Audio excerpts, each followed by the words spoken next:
Welcome to the deep dive. Today we're jumping into something that's really shaken things up in publishing, a genuine cultural phenomenon. Mhm.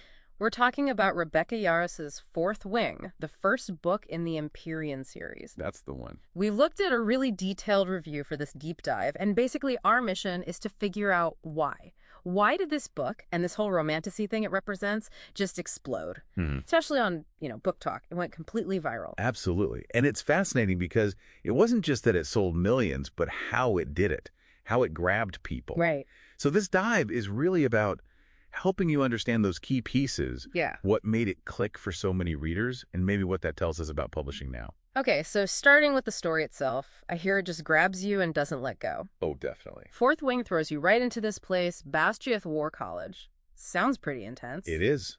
Extremely. And the main character, Violet Sorrengail, she's more of a scholar type, right? But she gets forced into the writer quadrant. Yeah, where the basic rule is bond with the dragon or you die. Simple as that. Brutal. So that pacing, is that the hook? Just constant danger? That's a huge part of it. It's relentless.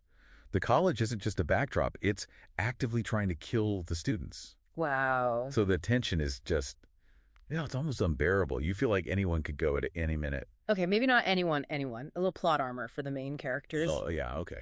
You probably sense that Violet and Xaden aren't actually going anywhere soon. Mm-hmm. But still, the threat feels real for Yeah. everyone else, and that keeps you glued, without making you, too devastated. Gotcha. And then the dragons.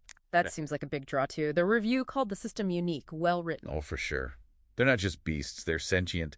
They choose their riders based on smarts, potential. It's not about brute force. Interesting. And they give powers. Signet. Exactly. Unique magical abilities. And Violet, well, she gets this super rare bond with two dragons. Taryn, who's like this grumpy old mentor type, and Darna, who starts out as this adorable little golden dragon, kind of a sunshine princess. It's quite the combo. So Violet herself, being physically smaller, not the typical warrior, how does she fit in? How does she redefine strength? That's key. Violet is the underdog. Her strength isn't muscle. It's her brain, her wit, how she adapts. Her resilience is incredible. She shows strength is more than just being, physically tough. And that must impact her relationships, thinking specifically about Xaden Ryerson. Oh, big time. Their dynamic starts with serious hostility, like major family baggage there. Classic enemies-to-lovers fuel. Exactly. Delicious tension. And then there's this neat plot device their dragons are mated. So oops, just you two have to be near each other. A lot. Clever. And the sources definitely mention the explicit side. The smut, the steamy scenes, that's clearly aimed right at the new adult romantasy crowd. No question.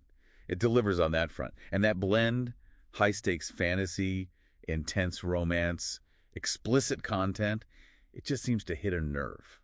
It offers this powerful mix of escapism and emotional satisfaction. It gives the audience exactly what they're looking for, very directly. And it's not just about the romance, right? There are deeper themes. You mentioned Violet redefining strength. It definitely explores strength beyond the physical, but also the cost of power. I mean, people do die in this school. A lot.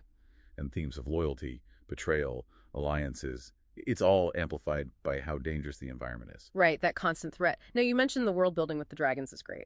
Seamless integration, no boring info dumps, first-person POV pulling you in. Yeah, it handles that well. But what about the critiques? Some sources mention things like convenient plot devices, the chosen one feel, maybe some cringe dialogue. Those points are out there, definitely. Look, no book is perfect, right? Dialogue is super subjective. And yeah, maybe some plot points feel a bit too neat sometimes. But you're saying those don't sink the ship.